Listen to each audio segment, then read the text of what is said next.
What's going on, everybody? So in this video, we are going to be covering what's going on in the NFT market. So before we go ahead and get started, make sure to give this video a like, subscribe, and turn on notifications, and let's go ahead and dive right in. Now, going into the crypto markets right off the bat, we kind of see things dumping, right? Bitcoin at around 16,000, Ethereum at 1.1K. And so over the weekend, actually, there has been quite a significant dump when it comes to Ethereum. And the reason, as you know, there's a whole drama going on with FTX. In the middle of all that drama, it seems like FTX just miraculously got hacked during that time, right? And so it's like very questionable. Nobody really knows what's going on here. If you read the news, people are going to be like, oh my God, it was an inside job. And I don't really know what the facts are quite yet. It hasn't been revealed. But whoever this hacker is, they stole a lot of ETH and they became one of the largest Ethereum holders. And from there, that hacker supposedly dumped all the ETH and then converted into Bitcoin, right? And so that was going to be $60 million of ETH. And so that's why people suspect that the price of Ethereum kind of went down, amongst other things, because there's also retail, other people selling fear and things like that. Because of this event, that's very unfortunate that it happens. And FTX hacker stole $400 million worth of cryptocurrencies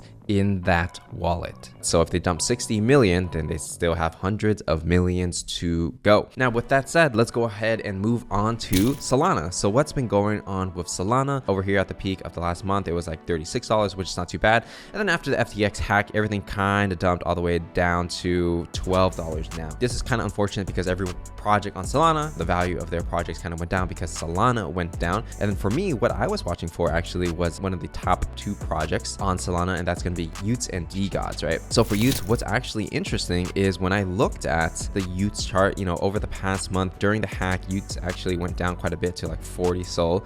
And then actually, even though SOL is dumping, the price of y00ts is going up. So it seems like people are still valuing this NFT project, even though it's on Solana. So as Solana is going down, the value of the project itself is going up. It's also the same with degods. It seems like the price of degods also going up, even though the price of Solana is going down. The team at y00ts and degods, they kind of have thrown out the idea that, hey, maybe they'll move to Ethereum because there is a real community here that values their project and believes in them for the long term. So I wonder what they do. Will they bridge over to Ethereum over time? Will they continue to stay on Solana and want to be number 1 and number 2 projects on Solana? I can see cases for both, but I guess we'll have to see, right? Because if Solana comes back, then, they're going to be coming back stronger than ever, right? Because they survived the darkest time. But if Solana just completely goes down, which is, not impossible, then a bridge probably does make sense. Either way, I think if they have a community that really believes in what they do, they'll figure it out. And so that just kind of proves that during a bear market, if you have a real community and you can survive, then during a bull, you can definitely thrive. Now, next projects we are going to be talking about is going to be a new one by Square Enix. Now, Square Enix is known for coming out with titles like Final Fantasy, amongst other IPs like that, and they are dipping their toes into NFTs. So they're going to be calling this project Symbio Genesis. They're going to be launching in spring 2023. They're going to be partnering with ALGG, which is the largest NFT guild in Japan, apparently, right? So I guess the whole NFT scene in Japan is popping up, I would say, over this year, actually, because I remember in the beginning when I was looking for artists in Japan, not a lot of people were really receptive. And so now that Square Enix is kind of doing NFTs, I'm sure more and more artists and more talent is going to be coming into the scene, which is great for a lot of NFT project founders because now these people are open to hire, whereas before it was very difficult to do. And trust me, I've tried. And the other thing you have to pay attention to is like when you watch this trailer, keywords here are going to be NFT collectible art project. I guess, if they're calling it an art project, then I think they're very careful of their language and how they present it to the world, where it's not security. And you're going to see a lot of companies out there call their project like collectibles or an art project, not necessarily promising like utility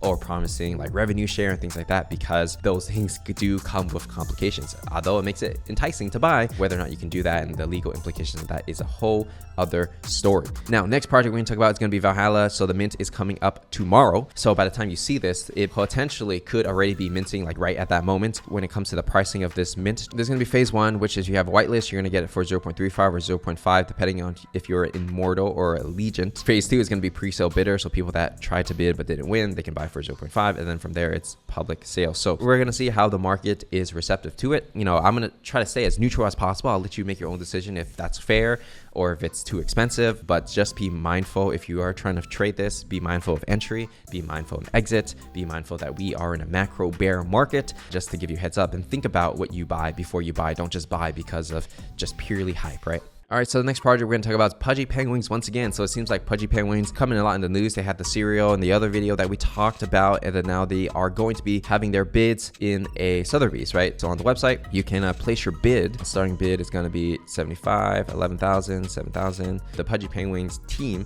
has a pretty good business development because they're able to get like so many Web2 brands. Interesting from a business development perspective. Honestly, they're doing pretty strong, right? Now, the thing you have to know about Sotheby's and Christie's and these kind of auctions, I actually did some research into like how these things work. I'm not gonna say Pudgy Penguins is an example, but just in general, when you look at these auctions, whatever it is that they sell on these auctions, typically that's the peak. Meaning that if something sells for $1 million at Sotheby's, this is maximum FOMO, this is maximum hype, this is buying something for a big price tag to get some status to say that you actually bought it. So sometimes the price can be inflated, right? Because everyone's trying to bid for this thing, and it's like, oh, you have the thing that I don't have, right? What typically happens is that the price of that asset usually goes down over time.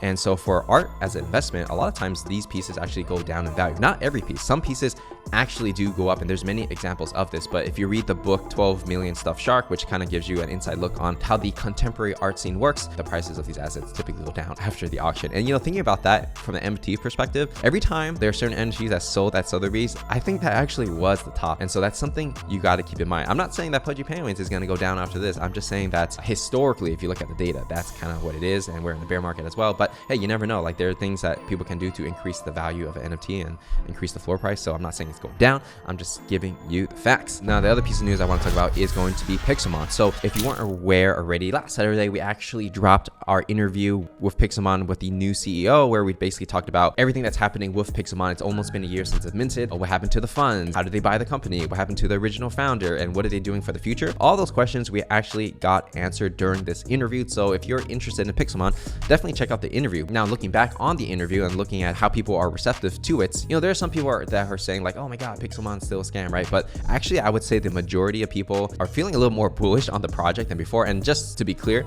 I am not paid by Pixelmon. I do not have any Pixelmon assets. So I'm just giving my honest opinions as it is, and I'm not getting paid for it, right? Just to be absolutely clear. A lot of people are pretty bullish on it, right? They're saying like, oh, like bullish for the long term and stuff like that, because they see that there's a real team behind this. They see that they're spending a lot of money to hire the right talent to build up this project. Now, will it be successful? It depends. Depends if the game is good. Depends if the ads are working and they, run the ads on the App Store and stuff like that to get people in and they can monetize. There's so many things that need to happen to make a successful game successful at a large scale. The sentiment is definitely changing around Pixelmon. I could definitely feel it, and a lot of people who have the resources to buy these assets are feeling a little more bullish. Now, the thing that I would say they have an opportunity to improve, they have this whole concept called right of game, right? If you own this particular NFT, you're going to get a cut of revenue in the game that relates to this particular character, right? Now, I feel like it's not fully explained or fleshed out where the average person can understand it. Even when I look at that, it kind of confuses me a little bit. You know how they had catchphrases before, like play to earn and stuff like that, learn to earn. So they're going to make up their own, which is right of game.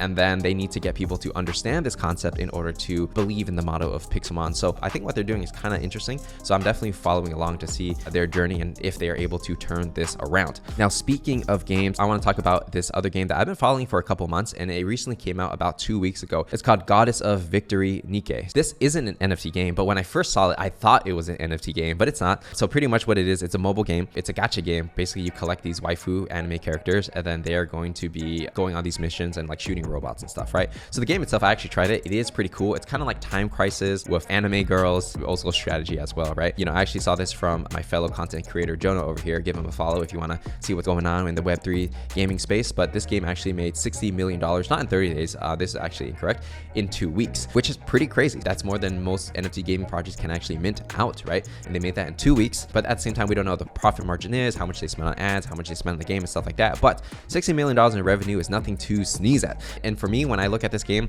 really the main draw is, one, I think people already spend money on these anime gacha things. So like NFT projects that take advantage of this, like Jiji Daigaku, for example, are in pretty good place, honestly. And then the second part is like, if we look at the character models itself, and this is really the main selling point, they're quite, let's just use the word beautiful. So it's like when the girls shoot the guns, obviously, their body will like do their thing. Yeah, it might sound trivial. It might seem like, oh, that's just like some guy weeb stuff, right? But numbers don't lie. People actually spend money on these things, right? I mean, for me, it's quite interesting. Like, honestly, somebody could probably take this concept and turn it into an NFT, and that could be a whole big project in itself. And so with that said, that is everything we got to cover for this video. If you enjoyed it, make sure to give this video a like, subscribe, and turn on notifications, and I will see you in the next one.